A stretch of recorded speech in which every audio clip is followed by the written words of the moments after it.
Good afternoon, ladies and gentlemen, and welcome aboard this British Airways Concorde flight to John F. Kennedy International, bringing you directly from London to New York City in a speedy 3 hours and 30 minutes. For those of you wondering what all the media hubbub was back there on the runway, it's my pleasure to inform you we have some very precious cargo joining us in the air today. You may have seen him on stage at Wembley just a few hours ago, and now we're going to do our best to get him to Philadelphia in time to do it all again. That's right, Mr. Phil Collins joins us on board on his way to perform at his second Live Aid benefit concert of the day. So please fasten your seatbelts, extinguish all smoking materials, and direct your attention to your wonderful cabin crew for our onboard safety presentation. Let's get this show on the road and help Mr. Collins make some rock and roll history.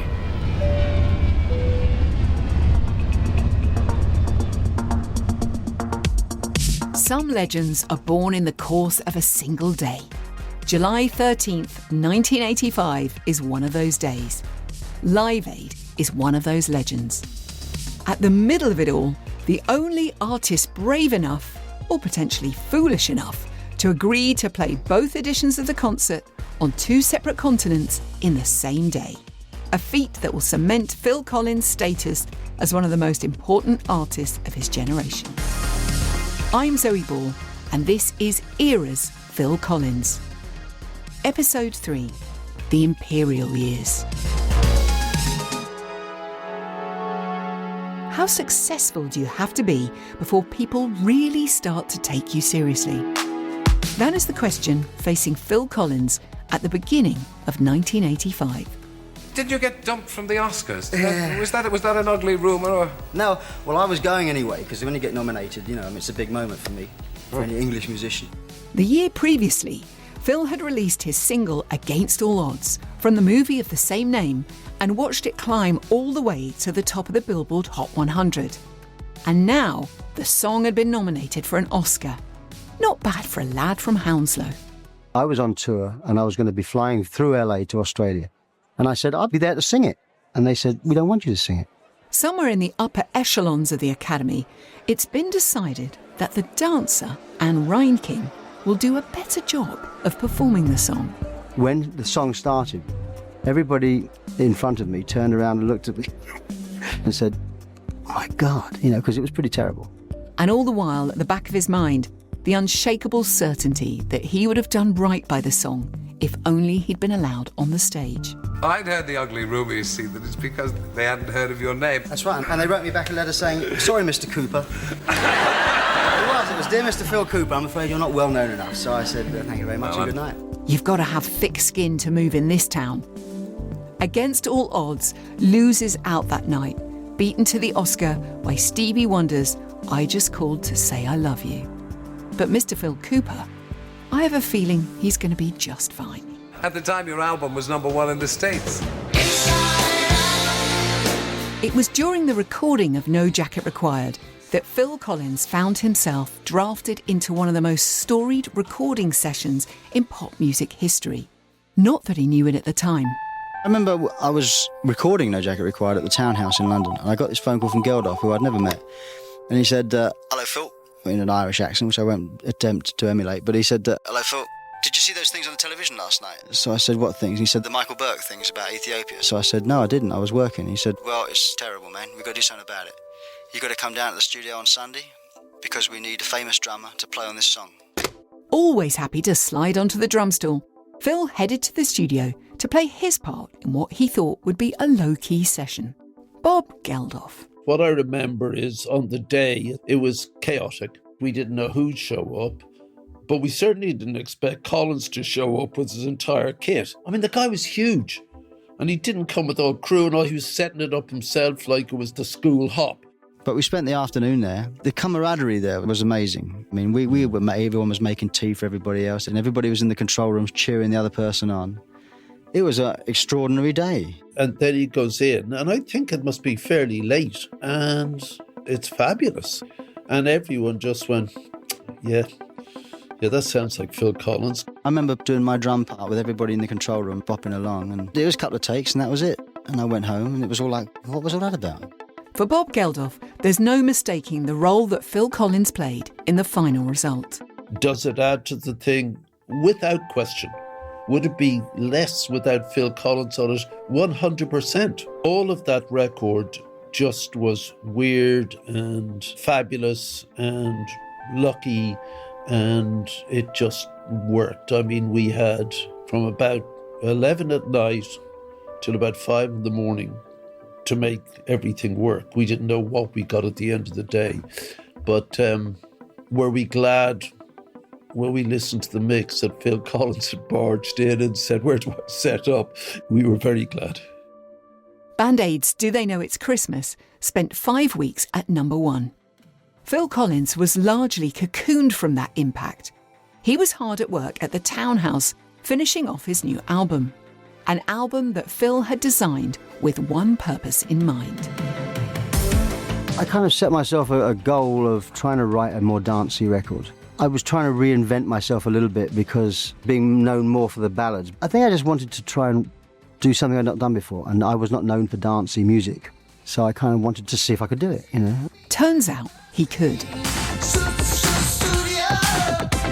Album opener Sussudio set out the stall perfectly. This was the sound of Phil having fun. You can practically hear his horizons expanding in real time. That's not to say the album would be exclusively upbeat bangers. A couple of key ballads still played a starring role on the record. This was still Phil Collins, after all. Let's talk about the song "One More Night." The sort of the power of the ballad. What's it like for you singing and writing ballads? Is it more emotion goes into it than if you're doing a much more up-tempo thing? Yeah, I think you can skim over some things with up-tempo stuff. I would say there's more emotion that goes into the ballads because they're the ones that people tend to listen to the lyrics quite closely. When the record was done, all that was left was to slap a title on it and see how it fared. For that, he found inspiration in his rejection from the bar at the Ambassador East in Chicago, where he'd been turned away for inappropriate attire. But for music writer Kate Mossman, there's something serious sitting underneath that joke. So No Jacket Required, the title, of course, inspired by being turned away from a club while his friend Robert Plant is allowed in. This record was not my divorce album. This was a breath of fresh air. This was a plethora of different musical styles and energy and positivity and dance inspired. But it's interesting to me that it's still sort of inspired by a very emotional moment. He said that that was the most angry he'd been in his whole life. And again, it's something that has dogged Phil Collins in a way, a sense of like, why are you cool and I'm not? Why are you allowed into this club and I'm not? And so there's still an emotional kind of basis to the joke, if you like, that inspired that album. There's a saying for this sort of grievance. It says that the best revenge is a life well lived. Well, the biggest news in music this week has undoubtedly been those Grammy Awards in America. Phil Collins of Britain has plenty of reason to celebrate because not only was he given the award for Best Male Singer in the Grammys, but his latest album, No Jacket Required, went straight to number 1 in Britain this week. No Jacket Required was released in February of 1985. It shot to number 1 on both sides of the Atlantic and would go on to sell some 25 million copies worldwide, making it one of the biggest selling records of all time. The album would spawn 4 top 10 hits in America, including 2 number 1s, the upbeat Sussudio and the ballad One More Night. The momentum of the album carried Phil through the biggest tour of his life, a 5-month epic to sold-out arenas around the world. And if he was expecting a bit of a break after that, he'd have another think coming. In the background, Bob Geldof had been in touch once again, with grand ambitions of a giant fundraising concert to be conducted across 2 continents on the same day. It was to be called Live Aid. I'd been on the road with No Jacket Required by this point, and during the course of that tour, I was in conversation many times with Sting. He rang up and said he wanted to do something together, which was great. And we'd hit it off, and he thought doing something together might be nice. So Phil signed up to play the UK concert alongside Sting. And then I said, well, I wouldn't mind playing drums with somebody. I put the word out, and nobody said, yes, Phil, you can play with us. So I said, well, what's Eric doing? Is he doing it? Yeah, he's doing America. Oh, okay. Well, that's not going to work. for obvious reasons. The next thing, I'm in Dallas playing, Robert Plant turns up and says, well, I was thinking of doing something with Pagey. How about you, me and Pagey doing something? Then, of course, John Paul Jones got involved and it became the Zeppelin reunion. Now Phil was being offered the opportunity to take John Bonham's treasured spot at the drum kit in the reunion of one of his all-time favourite bands. Maybe he'd have to find a way to make it to America after all. Alongside all this, Harvey Goldsmith over here was saying, you realise it is possible to do both gigs if you do Concorde, you know. So I said, yes, I would do it. Bob Geldof. The Concorde thing, that's typical Phil Collins. I wanted as many symbols as possible of linkages of one concert, two stadiums. Concorde was the essence of linking the two in no time back then. So the symbolism was important, but of course was Phil Collins. Yeah, I'll do it. I mean, he's completely nuts. On the 13th of July 1985, Phil Collins took to the stage at Wembley in front of tens of thousands of excited fans, with an estimated 1.9 billion more watching at home all over the world. How can I just let you walk away? Just let you leave without a trace. The set back in London with me and Sting, there was a couple of piano things. Against all odds, it was so hot on that stage, and I was nervous. And my finger slipped, you know, and there was a bum note in the middle of Against All Odds, and I could almost hear 70,000 people go.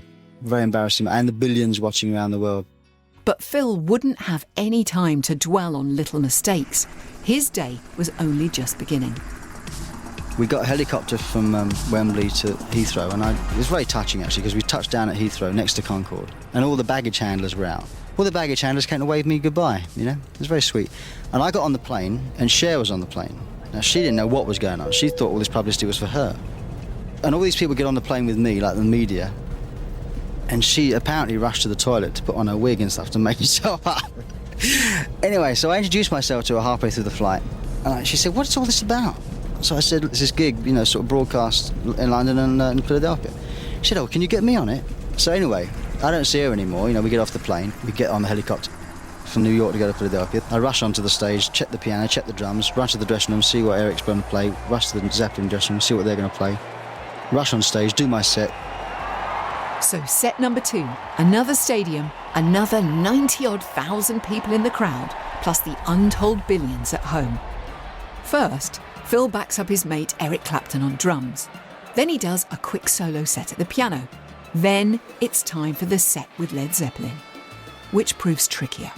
The band have made the decision to double down on drummers, with Phil appearing alongside Tony Thompson. There hasn't been much time to rehearse, and the set is a little rough around the edges. Though Robert Plant still looks back on it, and Phil's role in making it happen, with gratitude. What better could we do than have a guy who knows John's work inside out? He's kind, very capable and eager. So he did do quite a journey that day, and I think he did a sterling job. After playing 4 sets at 2 concerts across 2 continents in the same day, Phil Collins was well and truly spent. Suddenly, they'd asked me to sing a bit of We Are the World, and I said, listen, I think I'll probably screw it up, so I won't do it. But I went back and watched it on TV, and who did I see at the front of the stage? Cher, with a microphone. He might not have been there for the grand finale, but Live Aid cemented Phil Collins' reputation as the hardest working man in show business. It was perhaps this trait, above all else, that separated Phil from his peers in the Imperial era. If I think of the megastars of the mid-1980s, Madonna and Jackson, say, and there's a sense that what you were seeing on stage was not necessarily real, and you didn't want it to be real. The exaggerated nature of the physical appearance, the sharpness of the dance moves, the sharpness of the shoulder pads, that was the experience of seeing a stadium musician in the 80s. Those were the icons. And it's fascinating to me that at literally the same time, you could have somebody who is wearing like a pink checked shirt that looks like it's never been ironed and a pair of faded blue jeans, jumping around on the stage at Live Aid, playing for lots of different bands, like he's just doing somebody a favour. I told you Phil would make himself undeniable, jacket or not. We're just talking about your versatility over the last couple of years, record production and everything else, songwriting. And Now the rumour hath that you're going to be an actor, that somebody's offered you a part in Miami Vice. Yeah, well, the director's a fan of the music, you see. He uses my music. That director was none other than legendary filmmaker Michael Mann. He'd first come across Phil's music during a stint in London. I was just taken with that whole first album of his first solo album. It was In the Air Tonight, in particular, that grabbed him. Listen, it emotionally, overtly, subliminally just blew me away. It was like it became, here's a cue in search of a movie. In 1984, when Michael Mann was working on the very first episode of Miami Vice, he found the piece of cinema that the song had been looking for. In the now iconic scene, In the Air Tonight plays as two slick undercover cops drive towards a dangerous confrontation in silence. The idea of that scene where he stops en route to some encounter which may have a lethal outcome, the idea that he stops to call his estranged wife, who he's still in love with, to remind himself of what is and isn't real. It was so powerful because I knew a lot about undercover and the pathology inherent in doing undercover with the fabricated identity, and sometimes you lose that sense of which way is up. And so then he does a reality check by stopping and talking to, the ex-wife. At the time, Michael had no idea just how apt that song selection was. And then 3 months ago, I read a piece in which Phil Collins said that he wrote that as a result of being in a terrible place after his divorce. So the music really conveys so much. Miami Vice and Phil Collins was a match made in heaven. Soon the track was back in the charts in the US thanks to the association. And then Michael Mann had a novel idea. We came to know each other a bit in those years.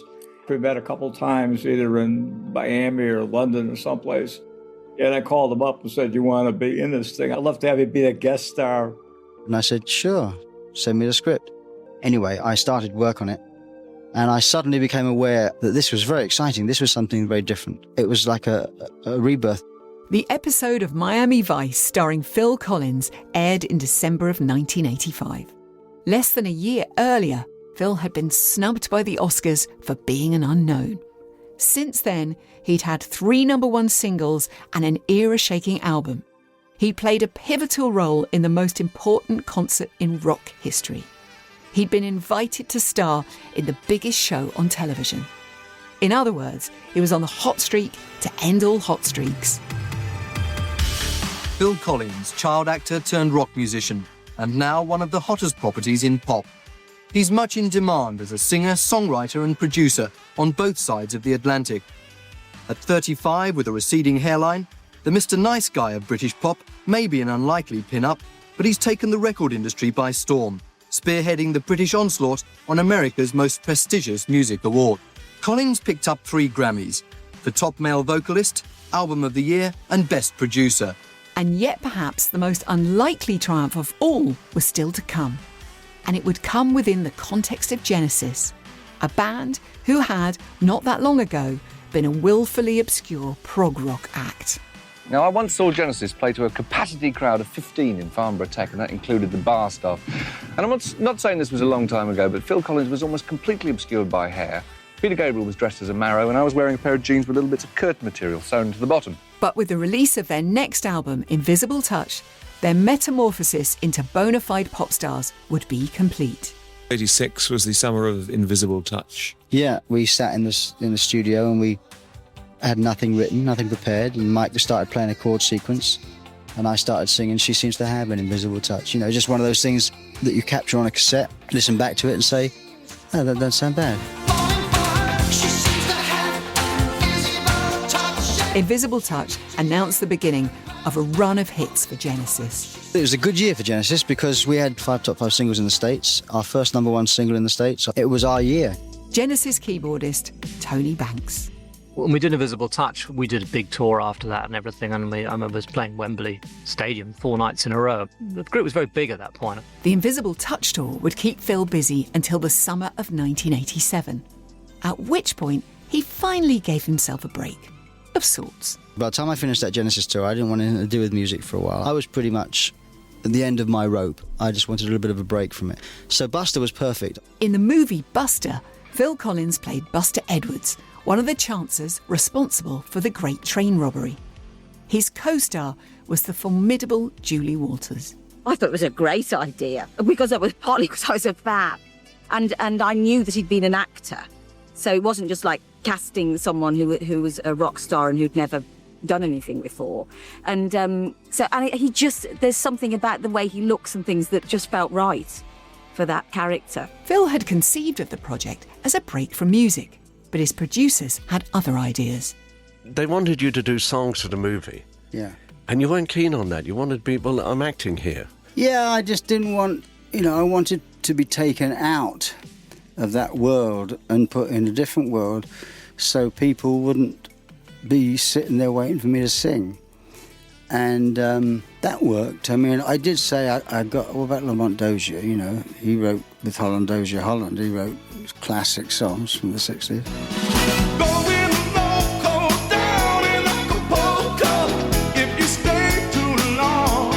Buster gave Phil an opportunity to work with more of his Motown heroes, in this case, the Four Tops, and the legendary songwriter Lamont Dozier. He came to Acapulco with these demos. I mean, I said, these sound great. So I wrote the words for Two Hearts almost overnight. And I went back to his room the next day and I, played it and sang it. And he says, that's it, mate, it's your song. You're going to have to sing it now.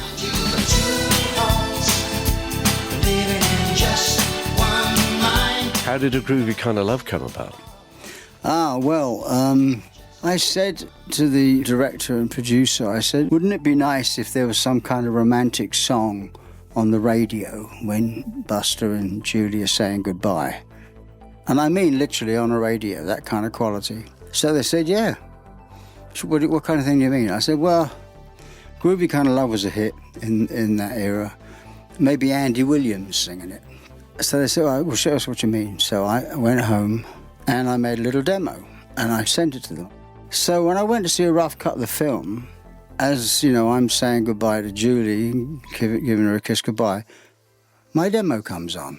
And I said, but this is not what I meant. And they said, but it works, doesn't it? Well, it was so good it topped the charts on both sides of the Atlantic. Wouldn't you agree, baby, you and me got a groovy kind of love. In fact, both A Groovy Kind of Love and Two Hearts would reach #1 in the States. And Phil's work on the soundtrack bagged him his second Oscar nomination. Phil Collins had wanted Buster to be a break from music. Somehow, he'd ended up emerging from the process with 2 more global hits under his belt, almost by accident. The 1980s were heading to their conclusion, but Phil didn't want to go out on 2 accidental hits. He had one more grand statement in him before the decade was out. All right, hi Phil. Hello, Robert. The question I want to say is, what made you turn to the more serious side of making music? The more serious side of making music? You mean, say, like things with my new album? Yeah, like Paradise and all that stuff. In 1989, the same year that Phil and Jill welcomed their daughter Lily to the world, Phil Collins released But Seriously. The album showed a different side to his songwriting, most memorably on the album's hit single, Another Day in Paradise. She calls out to the man on the street. Sir, can you help me? The song became his 7th US #1 and won him another Grammy and a Brit Award. It's hot and I'm nervous. Why is it people get nervous in front of industry crowds? I don't know. I mean, some of you are real people.